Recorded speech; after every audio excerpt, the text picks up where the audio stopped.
We all knew it was inevitable. The tournament was always going to expand. We knew that. We knew that the last few years when they had kind of hinted at it. The NCAA tournament, for what we knew it, is now going away from that and adding teams, going to 76 teams. I'll put this as a blanket statement. I hate it. But there's part of me that kind of understands where the NCAA is coming from, but they're going to do it in the wrong way when it's all said and done, because we just know that that's what's going to happen. Like it's just the funny tweets you see where it's like, yeah, it's absolutely perfect. Let's just ruin it. That's kind of what it feels like we're doing with this situation. So moving to 76 teams obviously means that there's more teams, more eyes, more views, more opportunities for sponsorships. It's money. It's all money at the end of the day, which the NCAA has by sources put out. Matt Norlander was talking about this, that like they've had all these lawsuits and different stuff that's happened to where they don't necessarily, they're not dying for money, but it's only going to help being able to receive more money from the best tournament in all of sports, which they are now changing a little bit. But it's an opportunity to get more money for the NCAA. Everything is for more money now. That's just the world we live in. That's where we're at. So that's obviously the number one thing. It's being changed for money. But the number two thing is that they're saying it's going to be more access for more teams. So there's been times where St. Louis comes to mind. There's been numerous teams, Belmont this last year. There's been teams in the past that we've seen that have had great years, and then they get upset in their conference tournament, and they miss out on an opportunity to go play in March. Now, that sucks. That really sucks. And all of us actual true college basketball fans want to see those teams get an opportunity to go in and go prove themselves, because it happens every single year that somebody gets upset because it's a one-game scenario. It's a conference tournament. That's why we love it. That's also what kind of sucks about the situations that you find yourself in when you're a team like Belmont from last year that I was referring to. So you get an opportunity for those teams to end up making it with more teams, but that's not what they're going to do. They're not going to do that at all. What they're going to do is add these teams that don't deserve to be in, these average teams. Auburn was so close to making it last year. They're going to make it comfortably, and they were not even close to good enough last year, in my opinion. They are comfortably in with this new format. That's terrible. So Kevin Sweeney put out this thing, and it was showing essentially just what the matchups would have been if they were doing this for last year's. It would have been Arizona State versus Cal in a 13 versus 13. Oklahoma State versus Virginia Tech, Indiana versus Oklahoma, Auburn versus San Diego State, SMU versus Miami, Texas versus NC State, all this stuff. So how it's going to work, they're expanding what was the first four, and now it's being called the opening round, which at least they're keeping the actual format, I guess, the same. That's the positive of it all. Like their bracket, when you get it, will kind of have the same idea to it. There's going to be a whole lot more like just games sprinkled in on that bottom middle and top middle, and it's going to be, you're going to need some more trees to cut down for these brackets coming up soon. But at least they're doing that. At least these aren't like adding to where you're like doing like a 1 versus an 18 or like a 1 gets a bye, and there's none of that. So that's pretty awesome. They're at least keeping the actual structure of the bracket there. So it's going to be a 1-16 once it's all set up and everything. But they're adding more to those first rounds. So what the first four was, where it was played in Dayton, now it's going to be in Dayton and another location that they haven't announced yet. There's going to be 12 of those games. So all the 16s will play, half the 15s will play, and then there's probably going to be some form of the 11, 12, 13 lines that'll end up playing in those games and trying to play their way into it. It's going to mean more money for the school, which obviously, like this last year, Prairie View A&M, you could go and you could leave this season and say, we won an NCAA tournament game. Yes, I know it was the first four. I know it was in UD Arena. I don't care. You won an NCAA tournament game. And then obviously, I believe it was them that said they need help from the Lord. It doesn't matter. You forget that. You won an NCAA tournament game in 2026. That's a positive.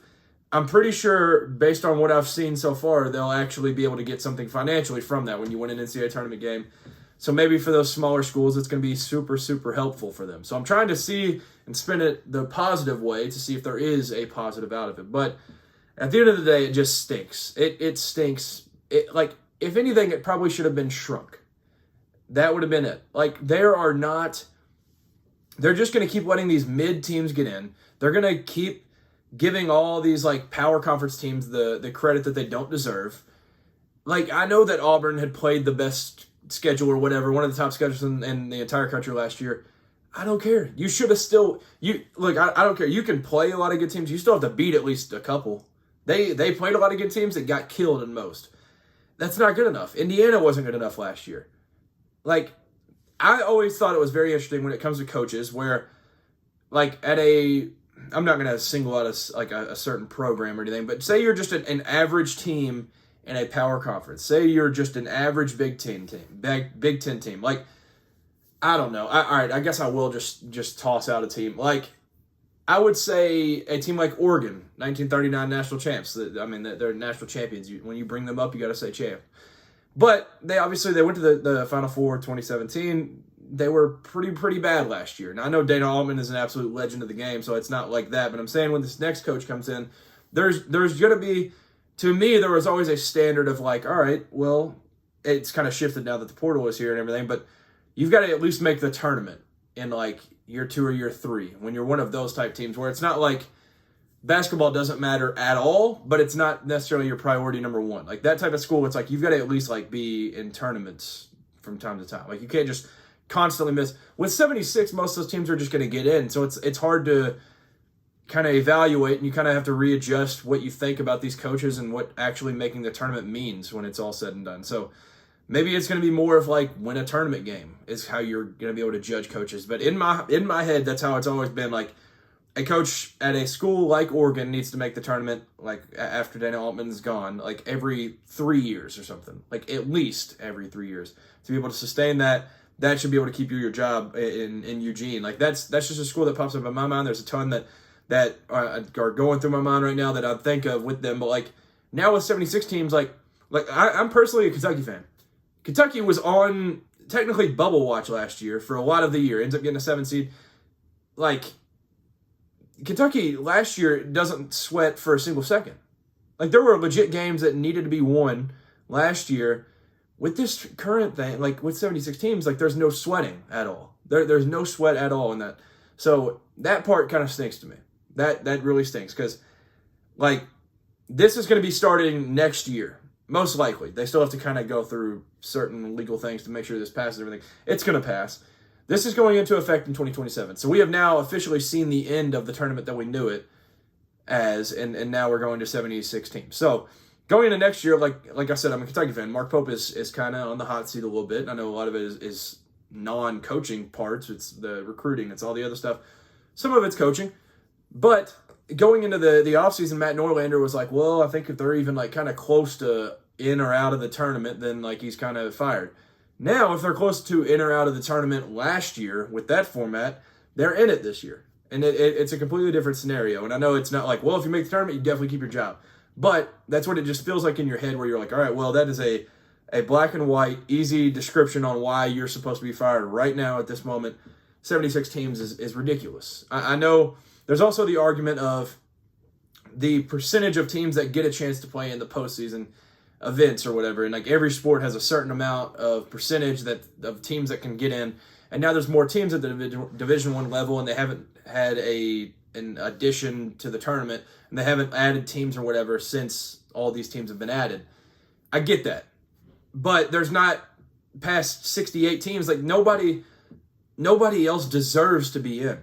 Like if you were doing this for, like I mentioned a couple times, Belmont, that is where this is awesome. That's where I actually like this. That's not what it's for. It's basically they got cornered and they got lockered by Greg Sankey and some of these top conferences saying that like, yeah, nice tournament. Now I think we'll just not play in it. And I don't think that would have happened actually, but there was at least the threat of it. So Charlie Baker goes out and he says, all right, we've got to do something about this. And that's essentially what I've gathered from everything that I've read and listened to from all these guys. So it's a massive move for the NCAA, and I don't like it. I've tried to talk myself into it, and I can't really see a world where I like this move. And you can let me know your thoughts in the comments and stuff, but it just seems like something that didn't need to be changed, and they went and changed it. Like I mentioned the tweets earlier, it was like, oh yeah, this thing is absolutely perfect. This is awesome. And then they're like, all right, well, let's change it. Let's do that. No, I don't think the NCAA absolutely hates their fans and hates their product, but that's what you can kind of gather when you're like, man, the tournament is so awesome. This is great. It always hits. Everything is always awesome about this tournament. The viewership is great and all this different stuff. And then they're like, all right, yeah, let's just go ahead and change it. So that kind of stinks. But the only other thing that I remember hearing, Matt Norlander, who I brought up a couple times, credit to him. I mean, he's one of the best in the biz. He's been a big part of why I wanted to get into media, so I'll always credit him any chance that I can. He had brought up like just numerous reasons on why this could end up being a good situation, and he was kind of playing devil's advocate on the other view of it, and I don't know. I can't see it. But here we are, and maybe like if you're a fan of just watching strictly hoops and you're not necessarily like a diehard college basketball fan, like what he had brought up is that he imagines these games will just be played earlier in the evening. So instead of these like 6:40 tip times for those 16 versus 16, maybe those are like 4 in the afternoon. So maybe some of you will be getting off of work or kind of starting your evening early, and you're getting to watch hoops on those no longer first 4 but opening round games, and so that will make it a little bit interesting, I guess. But I don't like it. I don't like it overall. But let me know your thoughts in the comments. Thank you for tuning in. Peace.